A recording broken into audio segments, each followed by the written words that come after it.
All right, we're about a fifth of the way through the Major League season, and the Red Sox right now sit at 17-15 overall. Joe Weil with you, Dan Roche now joining us. And Dan, what are your thoughts now that we're through April? What are your thoughts about the way this team has started out the season?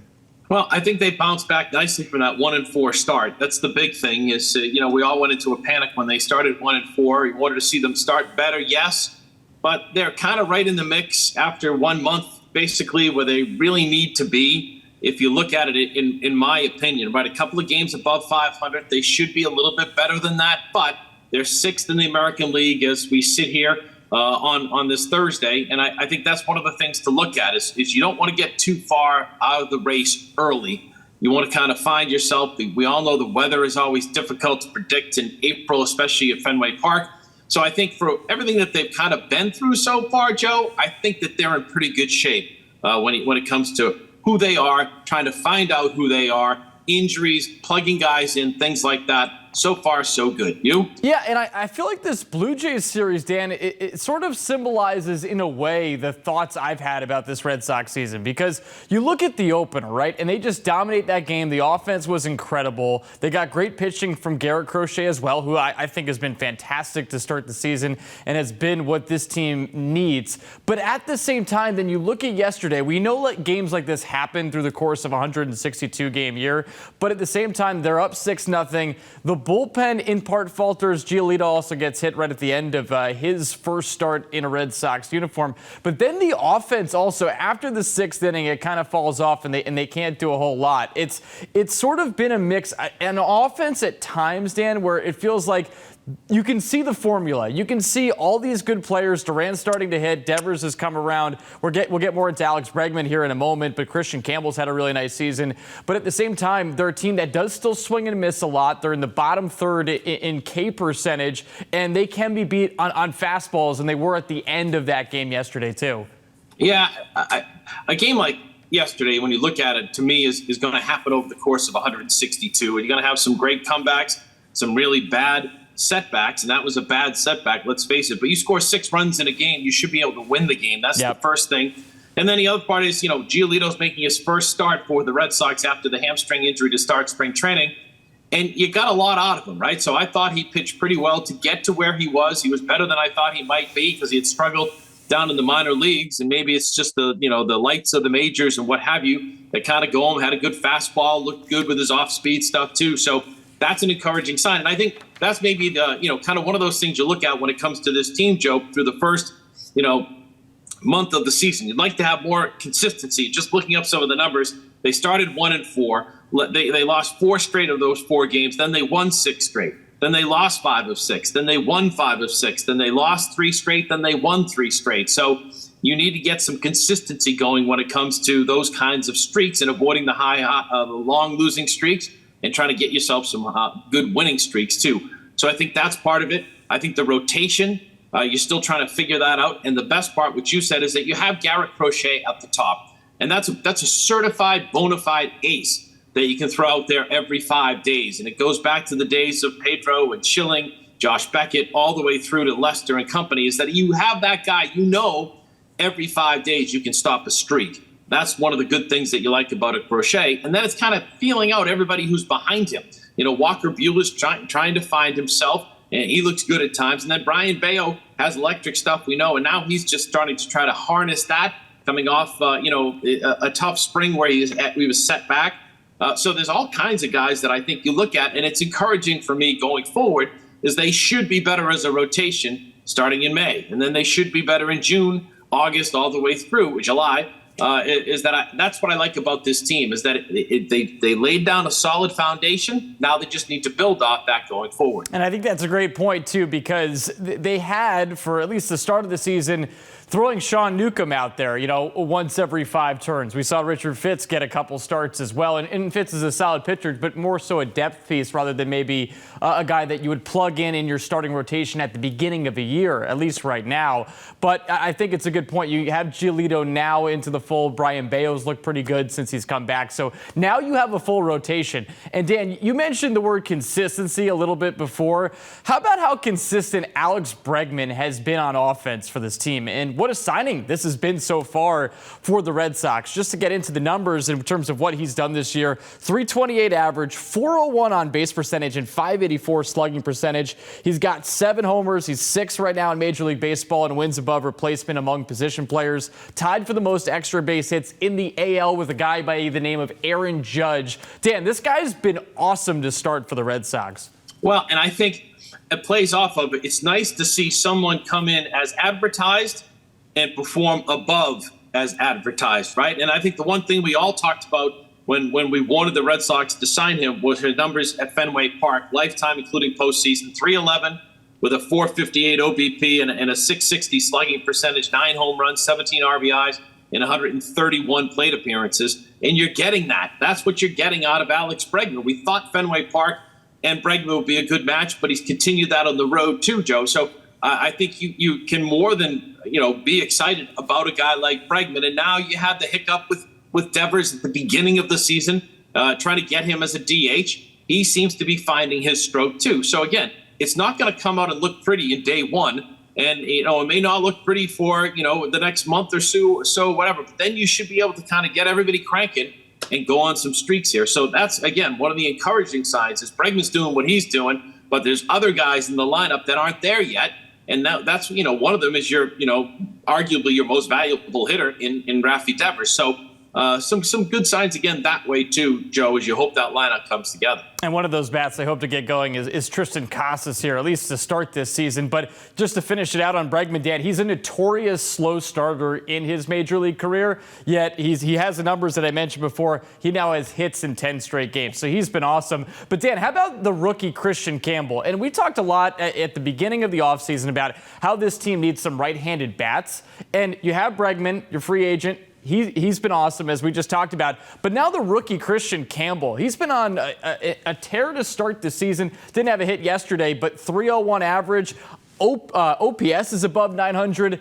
Dan, this guy's been awesome, and he's only a rookie. Yeah, and what I also like, maybe rookie of the year is maybe we should start calling him that. Again, it's only 1 month, but what I also liked is that he was identified early, right, by Alex Cora. They said we're going to play these guys. We're going to play Campbell, Anthony Meyer every day and see what we have. And he saw what he had. Vaughn Grissom was getting healthy and trying to get healthier and what have you, but he sent him down. He could have done other things and shifted Bregman over to second, put Devers to third, which I thought he was going to do. But he identified Campbell early in camp, said, we're going to go and see what we have in this guy. And he said, you know what, breaking camp, he's going to be our everyday second baseman, a little bit of outfield mixed in. But he's delivered exactly what Cora and the staff thought he could. And that's another good sign. Talent evaluation, Joe, right? We talk about it all the time. Can they evaluate talent and can they project it to be that level on the big league level? And it's been that way with Christian Campbell with the bat, with the glove. He's done everything you want. And I think Cora has said this several times. If he makes a mistake, he quickly learns from it and doesn't do it again. I mean, that's what you want as a manager, right? Is if someone's going to do the same mistake over and over again, after a while, you look at him like, listen, you got to learn and be a better player going forward. Sometimes guys don't get it.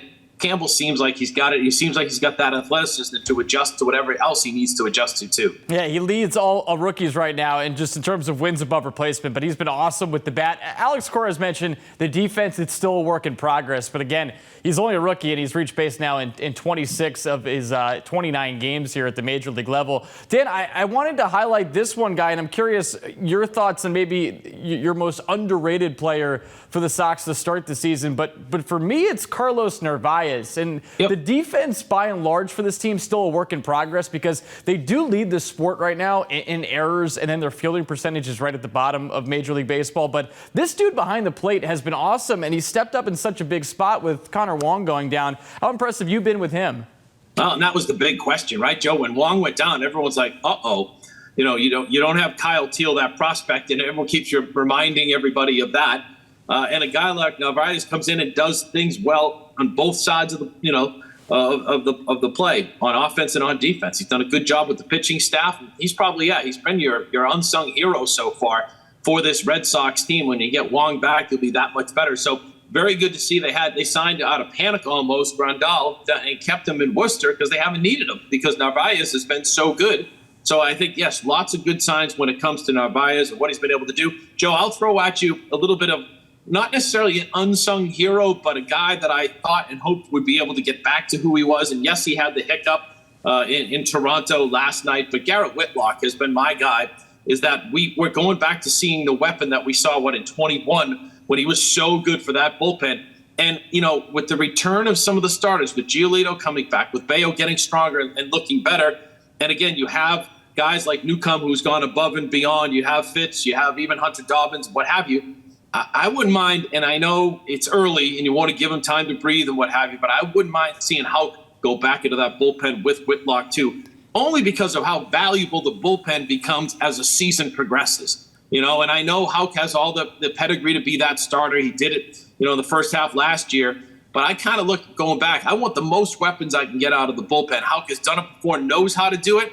He's got a contract. So, again, I would like to see maybe Whitlock and Houck be your 1-2 mid to late inning relievers to get to the back end of the bullpen in Chapman and Slayton and company. Yeah, it's certainly an interesting thought as we continue to focus the conversation toward October. But, Dan, it is fun right now, even though we want the order of this flipped. It's Yankees, Red Sox at the top of the American League East. So the expectation as we continue throughout the season is these two teams battling for that top spot. The ingredients have been there for this Red Sox team, but hopefully we get to see it more put together from this group as we hit May. But it's fun to be talking about a team that has so much promise. Maybe just that consistency is missing right now. But we get to have these conversations about, like you just mentioned, maybe somebody moving to the bullpen come playoff time.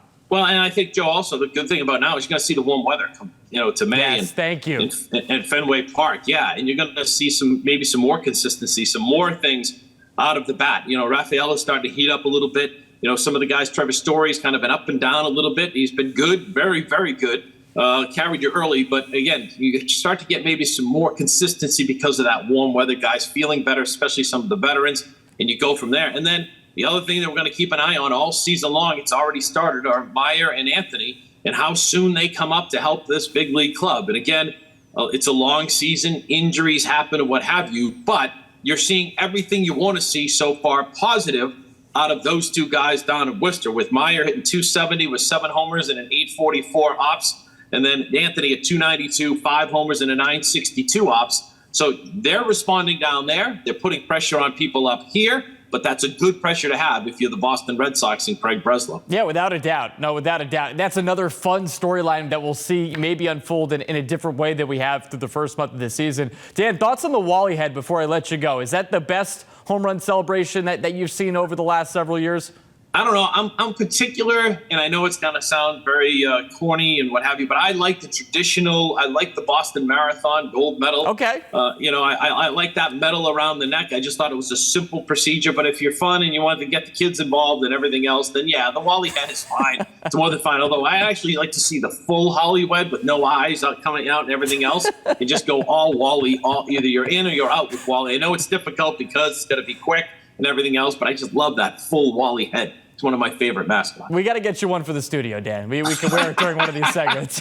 Would love that. Would love that. One of my all-time great feelings or funny stories was Larry Lucchino. The late Larry Lucchino was at Fenway Park during his heyday hosting a group of people, and Wally came over, took pictures with everybody as you'd expect, and then Larry said, "Okay, Wally, we'll see you, thanks," and didn't see him for a while. And then he came back, and Wally started rubbing Larry's hair, which he hated. He had the thinning hair on the top and everything else. "Okay, Wally." He had a group with him. He's like, "That's good. Good to see you. Now go away, Wally. Okay." And he kept doing it. And Larry was getting redder and redder, more and more ticked off. And all of a sudden he hears, as Wally leans forward, he goes, "Hey, Larry, it's me, Tom Warner." So when one of your owners decides to put the Wally costume on and go out and have some fun on the field, a lot more respect there for Tom Warner having fun as an owner. Yeah, no, that's the next step in this process. The players have gotten involved. We got to get some members of the front office there with the Sox to do it. That is an awesome story. Dan, appreciate the time. Look forward to continuing to talk baseball with you, but enjoy the Celtics run, Patriots coverage, along with all the things you do Sox related. Never stops in Boston, Joe, which is the way it should be, right? Never does. Never does. Thanks, Dan.